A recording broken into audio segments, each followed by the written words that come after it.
out today on some locations. They were in town to see the Utica, see Stark County, see our area of operations. And in fact, in France actually right now, fracking is banned, and the only reason it is because the first well that they decided to drill was absolutely next door to the head of the Green Party's property. Wow. And bad choice. But they're working hard. They have a ton of shale under their feet, and they'd like to see what they can do with it. Really great to be here.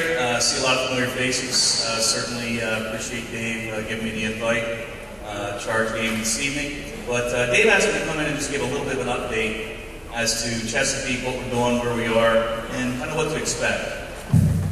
Certainly from Stark County standpoint, we currently have 6 offices, not only holding our operators, but also our subsidiaries, which is our oil field service companies. And hopefully soon we'll be able to consolidate those 6 offices. I'm sure the folks leasing those properties won't like it. But to go under one roof, and as we announced that we'll be heading over to Louisville site, which we acquired a few years ago, right going into Louisville off Beck Avenue and 152, I believe. And what I think it states, though, is a couple things. I think it shows basically our commitment to the area, but as other operators come into the area, it shows that the Utica is for real. And the beauty of this is we have a long way to go. So from Chesapeake standpoint, we currently have 1.3 million leased acres. We sold some of those off. We currently have some for sale. But we're really focusing on the core of the core of our play. And what that means is that most of the activity is taking place basically within a 3-county area: Columbiana, Carroll, and Harrison. And so if you're sitting kind of outside that window, you're probably wondering, why aren't they here? Well, the reason is that we're focusing our area on what we would call the wet gas window. Certainly as we drill these wells, if we can't get product to market,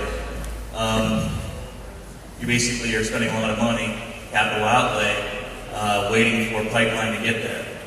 So we're concentrating our activity in an area and building out the infrastructure, not only from the pipeline, but also from the processing facilities in Kensington, Ohio, as well as in Harrison, to kind of catch up with our upstream or drilling activity.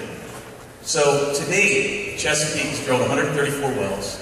We currently have 34 wells online, and that just kind of shows you the rest are basically waiting on the infrastructure to catch up. So as that happens, activity will increase as far as our activity in drilling and upstream activity, and then the midstream activity will come. And then I think the beauty of all this is what's going to happen downstream. And downstream is when manufacturing comes back, petrochemicals companies come to where the source of the energy is. To put it in perspective, we've drilled 134 wells. We have 1.3 million acres. To drill out that acreage, if it's all productive, we're talking at least 20 years of just upstream drilling. 20 years. Probably looking more like 30. Each drilling rig can drill an average of 10 wells per year. We currently have 14 drilling rigs in the Utica. At our max, next year we may be at about 20. So 200 a year, 1.3 million acres, add that up, that's a lot of activity. And we're one operator. I appreciate Mark talking so high, speaking so highly of Chesapeake Energy, but again, if you look up north in Trumbull County, you have BP. If you look down south, you have Gulfport drilling great wells in Harrison County. You have Hess, Consol. You have the big boys here, Exxon, Chevron.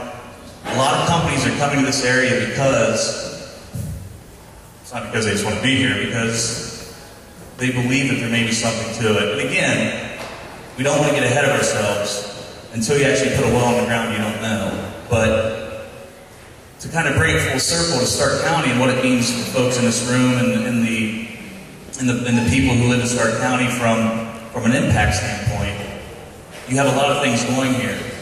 You have an infrastructure, you have a place where people can live. There's homes, there's housing, there's amenities, and logistically, we've got a lot of great highway infrastructure here. I grew up 30 miles south in New Philadelphia. Canton used to be the big city to me when I was growing up. We'd always come up here to go to Chi-Chi's or what else.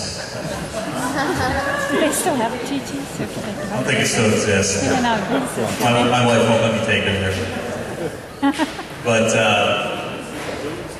it's great to be back here, and it's great for a number of reasons, because coming back here I realized knowing what was taking place up in the Marcellus, I realized what really could transform and happen here. It took a little while to convince people that this thing was real, but I think if you look around the room you see that it is. I think you could look at the economic impact. We talk about unemployment numbers, we talk about salaries of workers, we talk about companies moving in. I can pick out maybe 20 companies just in this crowd who are here doing work for the industry. And many of those companies weren't located here before. That's not a bad thing.